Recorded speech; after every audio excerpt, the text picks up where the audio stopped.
He had everything he thought he wanted, until he saw her struggling with 3 car seats on a Georgetown sidewalk and realized everything he'd thrown away. Welcome back to Tales of the Fireplace. Before we dive in, drop a comment and tell us where you're watching from. We love seeing how far our stories reach. And when this story ends, rate it from 0 to 10 and tell us what hit you hardest. If you're here for emotional stories filled with unexpected twists and real human struggle, hit that follow button so you never miss what happens next. Now, settle in. This one's going to stay with you. Julian Cross adjusted his Patek Philippe watch as his midnight blue Tesla glided through Georgetown's tree-lined streets.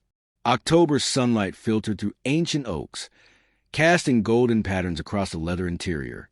Beside him, Victoria Hammond scrolled through her phone, her perfectly manicured fingers tapping out responses to emails that couldn't wait, even on the day of their engagement party. The Hendersons confirmed. Victoria said, without looking up, "That brings us to 150 guests. Senator Mitchell is sending a gift but can't attend. Conflict with the infrastructure vote." Julian's hands were steady on the wheel, but his grip was tighter than necessary. Victoria finally glanced at him. "You're distracted. Just thinking about the Singapore deal. Conference call at midnight. On our engagement night." She didn't sound hurt, just mildly inconvenienced. The way someone might react to a delayed flight. That was what Julian appreciated about Victoria. She understood him. They'd met at a venture capital summit 2 years ago, and their relationship had been built on mutual respect, shared ambitions, and absolutely no emotional complications. She didn't ask him about his feelings or expect grand romantic gestures. They were partners building an empire, not teenagers drowning in sentiment. It was perfect, clean, simple. So why did his chest feel hollow? "The caterers need final confirmation on the champagne selection," Victoria continued, returning to her phone. "I'm thinking the Dom Perignon 2008. Thoughts?" Julian nodded, barely hearing her. His mind was already at the office, running through quarterly projections and the blockchain integration that would launch Cross Technologies into its next phase of global expansion. At 38, he'd built a tech empire worth $4.2 billion. Every decision he'd made, every sacrifice, every relationship he'd walked away from had been in service of this success. Every relationship. He pushed the thought away as they turned onto M Street, the heart of Georgetown's shopping district. 15 blocks away, Sienna Blake was losing a battle with physics. 3 infant car seats, 1 diaper bag, 2 grocery bags, and a broken stroller wheel that had chosen this exact moment, on this exact sidewalk, to betray her completely. Come on, Sienna muttered, jiggling the wheel that refused to click back into place. Behind her, baby Caleb began to fuss, which immediately triggered Isaiah's sympathetic cry, which meant Zara would be screaming in exactly 10 seconds. Right on schedule, Zara let loose. Okay. Sienna closed her eyes and took a breath. "You can do this. You've been doing this for 10 months. This is just another Tuesday." Except it wasn't just another Tuesday. It was the day her savings account had hit double digits. The day her landlord had gently reminded her that rent was due in 3 days. The day her sister Janelle had texted, "Still haven't told him?" Him. Sienna hadn't thought about Julian Cross, and, well, that was a lie.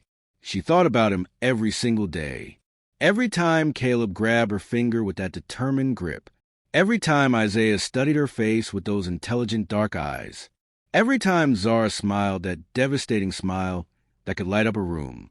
They all had pieces of him, and he had no idea they existed. "Ma'am, you need help." Sienna looked up to find an elderly woman with kind eyes and a concerned expression. "I'm fine," Sienna said automatically, the word she'd been saying for 10 months. Just a broken wheel. "I've got it." But she didn't have it. The wheel was jammed. The babies were all crying now, and people were staring as they walked past, some with pity, some with judgment, all of them seeing exactly what she'd been terrified of becoming. A struggling single mother who couldn't hold it together. "This isn't who I am," she wanted to scream. "I ran a $3 million nonprofit. I had my life together. I wasn't supposed to be the cautionary tale. But here she was, On a Georgetown sidewalk at 4 p.m. on a Tuesday, trying not to cry while her 10-month-old triplets screamed in harmony, she managed to unhook Caleb from his car seat and lift him to her shoulder. His crying softened immediately, his tiny hand fisting in her hair the way he always did when he needed comfort. She reached for Isaiah next, somehow balancing both babies while Zara's cries reached a pitch that could probably shatter glass. "Mama's here," Sienna whispered, her voice cracking. "I've got you. I've always got you. Even when nobody's got me." She was so focused on her babies that she didn't notice the Tesla that had just turned onto M Street. Didn't notice it slowed down. Didn't notice the man in the driver's seat whose entire world was about to shatter. Julian saw her before his brain could process what he was seeing. Auburn hair pulled back in a messy bun. That same slight frame, though something was different, softer, rounder. The way she moved, that familiar grace even in chaos. And then she turned slightly, profile catching the afternoon light, and Julian's foot slammed on the brake. "Sienna, Julian." Victoria grabbed the dashboard. "What are you doing?" But Julian couldn't answer, couldn't breathe, couldn't think, because Sienna Blake, the woman he'd walked away from 15 months ago, was standing on a sidewalk surrounded by 3 infant car seats. 3. His hands started shaking. "Julian, the light's green. People are honking." He barely heard Victoria. His entire focus had narrowed to Sienna, to the baby she held against her shoulder, to the 2 others still strapped in their seats, screaming. She was struggling with something. The stroller looked broken. Her face was exhausted, stressed, but there was something else there too. Something that made Julian's chest crack open. She was beautiful, even tired, even overwhelmed, even clearly at her breaking point. She was the most beautiful thing he'd ever seen. And those babies... Julian's mind raced, calculating backwards. 15 months since he'd ended things. 9 months for a pregnancy. That would make them... Oh, God! "Julian." Victoria's voice finally broke through. "What is wrong with you?" As if she could feel his stare, Sienna's head turned. Her eyes, those warm brown eyes that had once looked at him with so much love, met us through the car window. Time stopped. Her face went pale. Her mouth opened slightly. No sound coming out. The baby on her shoulder started crying again, but Sienna didn't seem to notice. She just stood there frozen, staring at Julian with an expression that held everything: shock, fear, pain, and something else he couldn't name. "Tell me those aren't mine," Julian thought desperately. "Tell me you moved on. Tell me you found someone else. Tell me I didn't." But he could see the truth in her face, in the way her hand instinctively moved to protect the baby against her chest, in the way her eyes filled with tears she refused to let fall. Someone honked behind them, then another car, then another. "Julian." Victoria's voice was sharp now. "Drive. What is..." She followed his gaze to Sienna, and Julian watched understanding dawn on her face. Is that her? Your ex?" Julian couldn't speak. His throat had closed. His hands were locked on the wheel. Sienna recovered first. She turned away deliberately, bending down to tend to the other babies, her back to him now, shutting him out, just like she must have shut him out 10 months ago, when she'd realized. "Drive," Victoria said, her voice cold now. "Julian, drive this car right now." The light had turned red again. Cars were going around them, some drivers shouting. Julian's foot moved to the gas pedal, muscle memory taking over while his brain short-circuited. The car rolled forward, past Sienna, past his children, past the life he hadn't known he'd destroyed. In the rear-view mirror, he watched Sienna finally get one of the other babies out of the car seat, holding 2 now, still struggling with the broken stroller. No one stopped to help. Everyone just walked past, living their lives, while hers fell apart on a sidewalk, while Julian drove away. Again. "Pull over," Julian heard himself say. "What?" "Pull over. I have to..." "You're not going back there." Julian's head whipped toward Victoria. "Those are my..." "Don't." Victoria's voice was diamond hard. "Don't say it. Don't even think it. We have 150 people waiting for us at the Four Seasons. Senator Mitchell sent a gift. Your board members are there. This is our engagement party, Julian. I think I just saw my children. The words hung in the air between them. Victoria's face was unreadable. You think? Or you know? Julian's hands tightened on the wheel. The timing. It would be convenient. Victoria's laugh was sharp. A broke ex-girlfriend with triplets shows up right when you're about to get engaged? You don't think that's suspicious. Sienna's not like that. You haven't spoken to her in over a year. You don't know what she's like anymore. Victoria pulled out her phone. Where do you want me to tell people you are? Because we need a story. Now. Julian stared at the road ahead, his vision blurring. Behind them, Sienna was just a speck in the rearview mirror now, getting smaller, disappearing, like she'd been doing for 10 months while she carried his children alone. What would you do in Julian's position? Turn the car around immediately or get all the facts first? Drop a comment and let us know, because this decision changes everything. Julian didn't go to the engagement party. He dropped Victoria at the Four Seasons, ignored her icy silence, her clipped instructions to get yourself together, and drove. Not home, not to the office. Just drove. His hands wouldn't stop shaking. 3 babies. 3. The Tesla's GPS had somehow logged Sienna's location, M Street and 31st. His fingers hovered over the address, ready to turn back, but something stopped him. Fear, maybe, or the devastating certainty that if he went back now, without a plan, without knowing what to say, he'd make everything worse. He pulled into a parking garage in DuPont Circle and just sat there, engine off, hands gripping the steering wheel like it was the only solid thing in his universe. His phone exploded with notifications. Victoria, his assistant, board members wondering where he was. All of it felt like noise from another dimension. Julian pulled up Sienna's Instagram, something he'd forbidden himself from doing for 15 months. Her last post was from 11 months ago, a photo of her hands cradling her pregnant belly. Caption reading, 3 miracles, 3 terrors, 3 reasons I'll never sleep again. Here we go. White heart. The comments were full of congratulations, questions about the father, offers of help. Sienna had responded to none of them. Julian scrolled further, found their last photo together, a selfie from Georgetown Waterfront Park, her laughing at something he'd said, his arm around her shoulders. The caption, Sundays with my favorite person. He'd broken up with her 2 weeks later. I need to focus on the Singapore expansion. I can't be distracted by this. By this? You mean by us? By anything that isn't the company. I'm not ready for complications. Sienna, I thought you understood that. I'm a complication? The memory made him sick. His phone rang. Not Victoria this time, David Chun, his COO and closest friend. You better be dying, David said without preamble, because that's the only acceptable excuse for abandoning your own engagement party. I saw Sienna. Silence. Say that again. She has 3 babies, David. Triplets.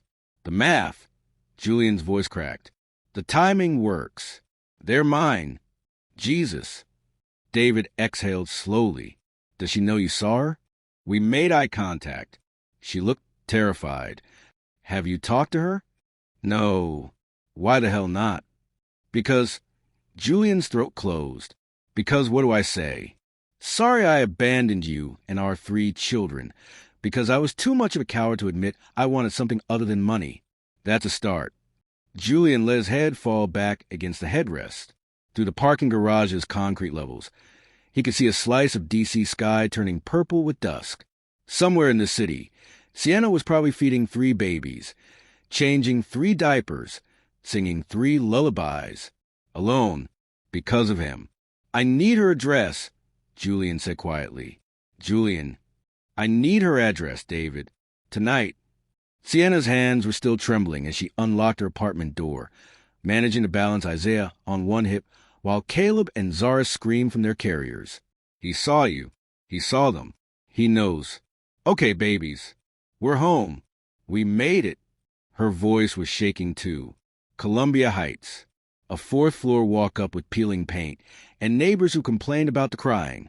It was all she could afford after her savings ran out. The apartment she'd shared with Julian, the beautiful Adams Morgan brownstone with the bay windows and the clawfoot tub, felt like something from another lifetime. She left 2 weeks after he ended things.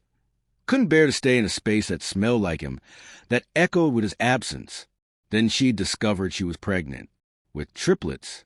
Her phone buzzed. Her sister Janelle. "You okay? You sound weird in your voicemail." Sienna had called her from the sidewalk, barely coherent. "I saw him. He saw them. Janelle, he knows." She typed back, "I'm fine. Babies are fine. Everything's fine." Everything was not fine. Sienna got the babies fed, changed, and settled in their cribs. 3 mismatched cribs she'd found at a thrift store, arranged in her tiny bedroom like Tetris pieces. By some miracle, all 3 fell asleep within minutes of each other. The silence was deafening. Sienna walked to her kitchen, really just a corner with a hot plate and a mini fridge, and poured herself water with shaking hands. The glass slipped, shattered against the linoleum. She sank to the floor and finally let herself cry. For 10 months, she convinced herself this was the right choice, that telling Julian would have been selfish, trapping a man who didn't want to be trapped, that her babies deserved better than a father who saw them as obligations. But seeing his face today, the shock, the devastation, the recognition, what if I was wrong? A knock at her door made her freeze. She wasn't expecting anyone. Janelle had a key. Her landlord never came this late. Another knock. Firmer. Sienna wiped her face and peered through the peephole. Julian Cross stood in her hallway, still wearing his expensive suit, looking completely out of place against her building's cracked walls and flickering fluorescent lights. Her heart stopped. He knocked again.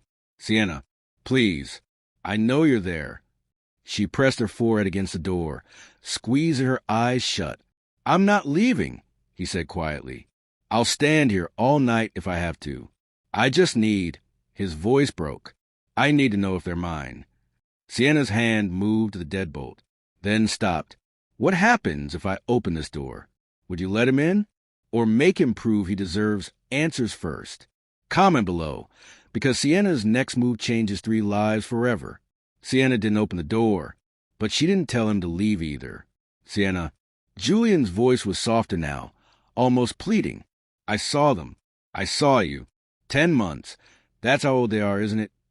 Through the door, she closed her eyes. "Go home, Julian." "Are they mine?" "Go. Home." "I can't."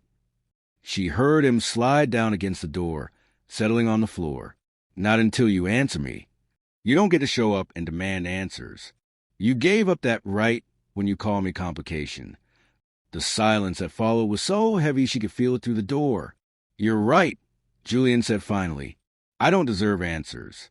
I don't deserve anything from you. But those babies, if they're mine, they deserve a father who shows up, even if he's 15 months too late." Sienna's hand trembled on the deadbolt. "And what about your fiancé? Does she know you're here?" "We're not." Julian stopped. "That doesn't matter right now. It matters to me, because if you're here out of guilt or obligation or some savior complex, you can leave.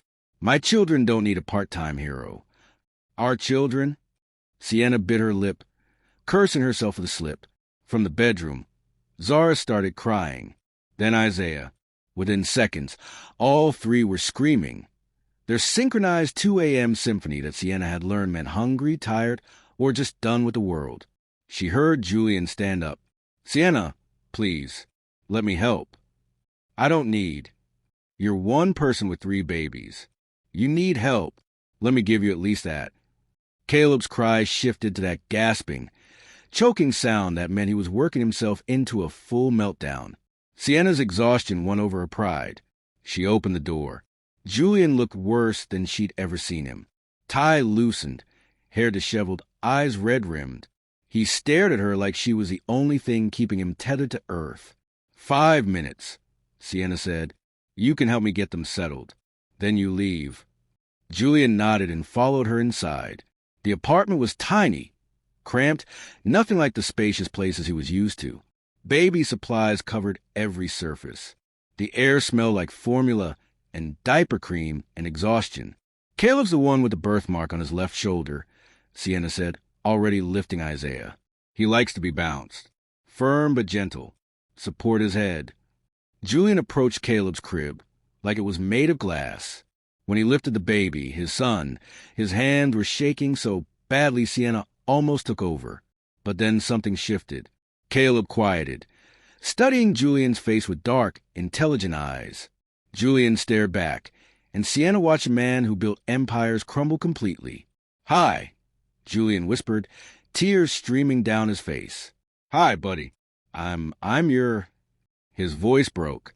Caleb reached up and grabbed Julian's finger, and everything changed. They worked in silence. Julian following Sienna's quiet instructions, fumbling through bottle preparation and diaper changes. He was terrible at it. Dropped the pacifier twice.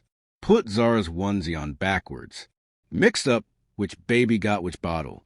But he didn't quit. By 3 a.m., all three babies were finally asleep again. Julian and Sienna collapsed on her threadbare couch. 12 inches and 15 months of hurt between them. "Why didn't you tell me?" Julian asked finally.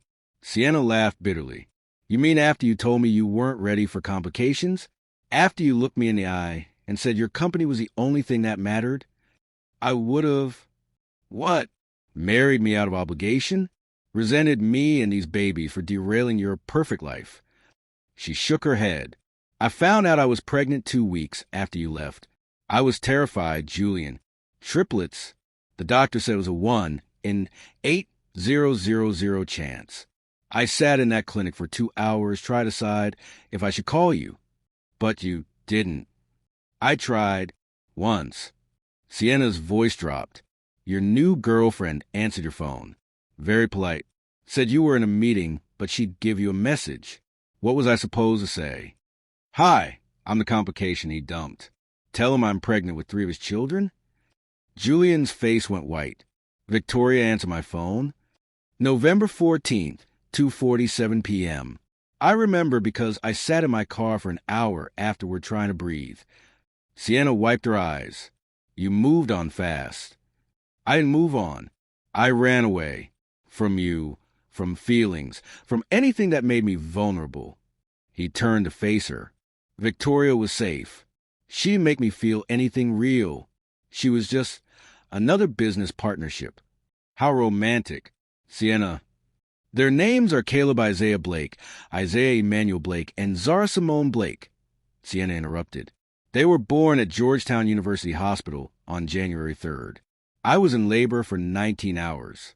Alone. My sister was stuck in a snowstorm.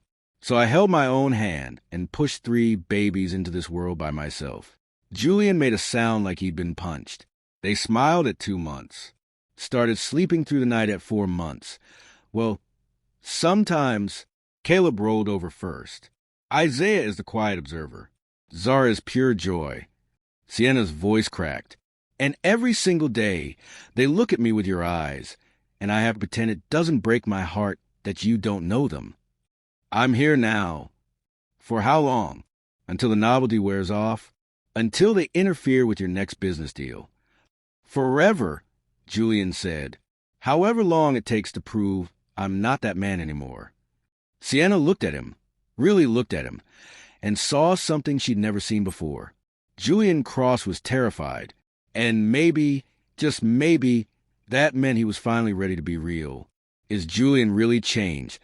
Or is Sienna about to make the biggest mistake of her life? Drop your thoughts below. Because trust, once broken, is the hardest thing to rebuild.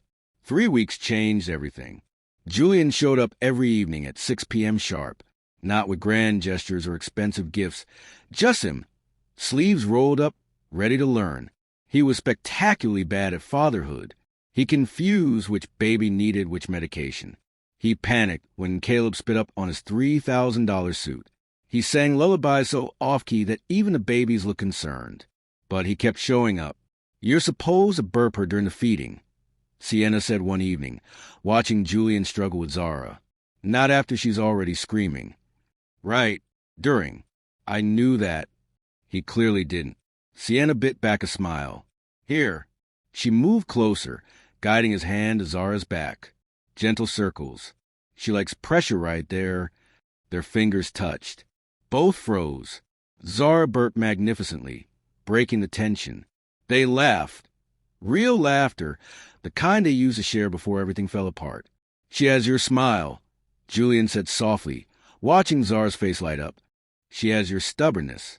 Yesterday, she refused her bottle for 2 hours because I gave her the wrong pacifier first. Sounds like someone I used to know. Julian's eyes held hers. Someone who once made me wait 3 days before agreeing to a first date because I was too cocky.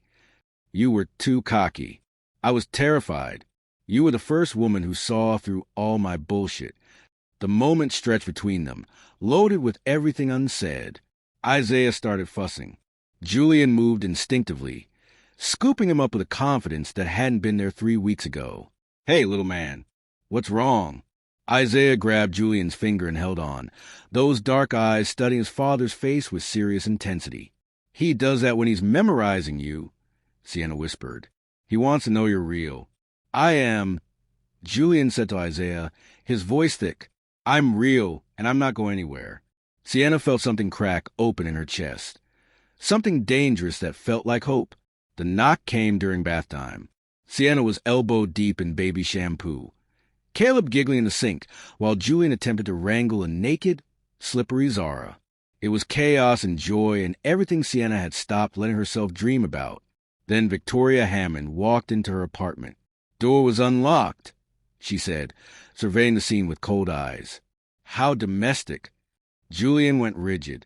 Victoria, what are you doing here? Cleaning up your mess. She turned to Sienna. Let's skip the theatrics. How much? Sienna's hand stilled in the water. Excuse me? How much money do you want to disappear? Take your babies, leave D.C., and let Julian return to his actual life? Victoria pulled out a checkbook. Name your price. Get out. Sienna's voice was dangerously quiet. $500,000? $1 million? I'm authorized to go higher if needed. I said get out. Victoria, leave. Now. Julian moved toward her, Zara still in his arms. But Victoria's eyes were on Julian, not Sienna. You've been playing house for 3 weeks. It's time to come home.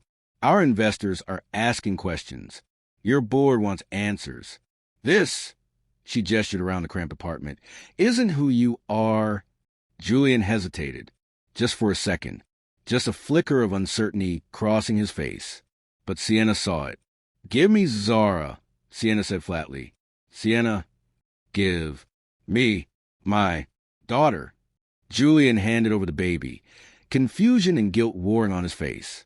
Both of you need to leave, Sienna said, her voice empty of emotion. Now. Sienna, I didn't know she was coming.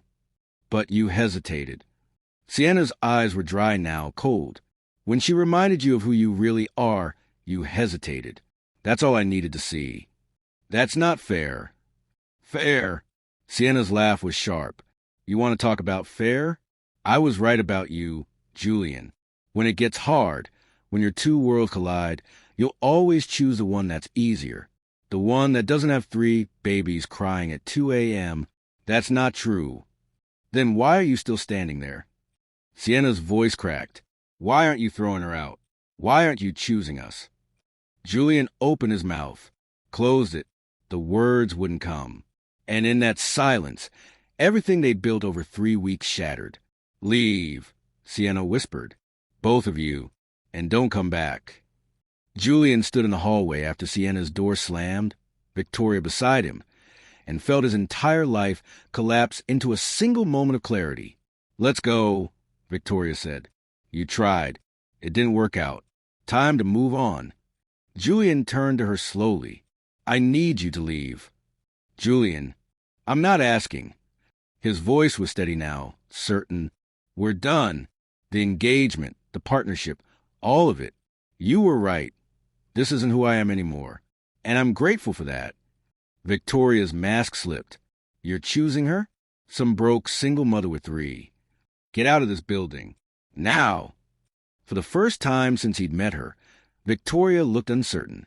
Then she turned and walked away, heels clicking on worn linoleum. Julian sank against Sienna's door. I know you can hear me, he said quietly. And I know you have every reason not to believe me, but I'm not leaving. Not tonight. Not ever. Silence from inside. I hesitated because I'm terrified, Sienna. Terrified of failing you again. Terrified that I don't deserve this, that I'll wake up and realize I'm not capable of being the father they need. His voice cracked. But being terrified doesn't mean I get to run. Not anymore. He heard movement inside, the soft sound of footsteps, but the door stayed closed. I'm selling the company, Julian continued. Well, stepping back, making David CEO. I've already called the lawyers, and I'm selling the penthouse. Looking at houses in Columbia Heights because I want to be close to them, to you, if you'll let me. More silence. Their middle names, Julian said. Isaiah, Emmanuel, Simone. You gave them my mother's maiden name, my grandfather's name, and your grandmother's name. You built a bridge between our families, even when you thought I'd never cross it. He heard a sound that might have been crying. I'm not asking you to forgive me. I'm not asking you to love me again. I'm just asking, his voice broke, let me be their father, please, however that looks. Whatever boundaries you need. Just don't shut me out. The lock clicked. The door opened. Sienna stood there, tears streaming. 3 babies somehow miraculously still asleep behind her. If you break their hearts, she whispered, if you walk away again, I will never forgive you. I won't. How do I know? Julian reached into his pocket and pulled out a folded paper. I had my lawyer draw this up. Irrevocable trust funds for each of them. Legally binding custody agreement that gives you full control. And my resignation letter from Cross Technologies, effective in 60 days. Sienna stared at the papers. Julian, I don't want your money. I know. That's exactly why I'm giving it. This isn't about buying my way in. It's about proving that I'm dismantling the life I chose over you, over them. He met her eyes. I don't want to be that man anymore, Sienna. I want to be the man you see when you look at our children, the man who deserves their love. You can't just... I already did. It's done. The only question now is whether you'll let me prove I mean it. Sienna looked at him for a long moment. Then she stepped aside. You can stay tonight, she said quietly. Isaiah has an ear infection. He'll need medicine every 4 hours. I'll do it. And Caleb's been rolling onto his stomach in his sleep. Someone needs to check on him every hour. I'll set an alarm. And Zara... Whatever they need, Julian interrupted gently. Whatever you need. I'm here. The Columbia Heights townhouse was chaos incarnate. 3 high chairs.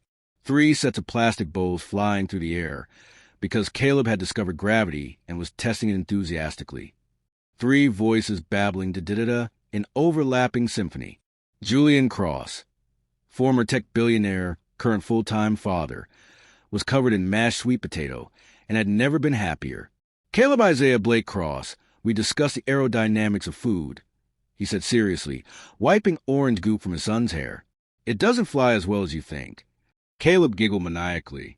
You're encouraging him, Sienna said from the doorway, holding a basket of laundry that needed folding. She'd come home from her new job, director of community outreach at Georgetown Hospital, to find her house destroyed and her family perfect. I would never. Julian grinned, then yelped as Zara dumped her entire sippy cup on his head. Isaiah, the quietest of the 3, patted Julian's arm sympathetically. Da-da, he said clearly. Julian froze. Did he just... His first word. Sienna's eyes filled with tears. You got his first word. Our first word, Julian corrected, reaching for her hand. Everything's ours now. They weren't married, weren't even officially together. They were taking it slow, rebuilding trust brick by brick. But they were co-parenting beautifully, living in connected townhouses that Julian had bought specifically for this gradual reintegration. Some nights, Sienna stayed in her side. Some nights, she fell asleep on Julian's couch after late-night bottle duty. It wasn't conventional, but it was theirs.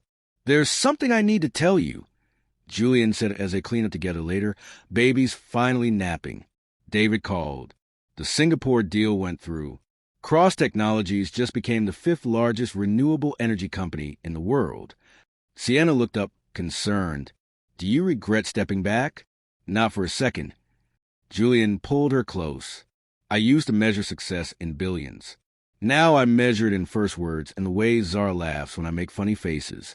This, he gestured at their chaotic, beautiful life. This is the only empire I need. Sienna rested her head on his chest, listening to his heartbeat. They're going to ask about you someday. Why you weren't there at the beginning. And I'll tell them the truth, that I was a coward who almost missed the best thing that ever happened to him.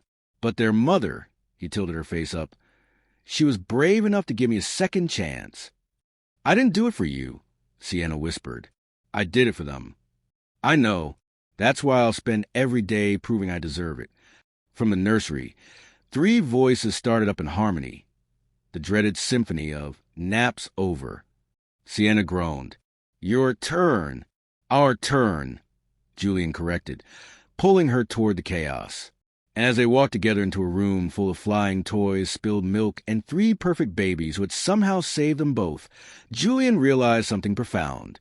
He'd spent 15 years building an empire, but it took 3 10-month-olds to teach him what power really meant. Not control, not wealth, love. Messy, imperfect, exhausting, beautiful love. And he was never letting it go again.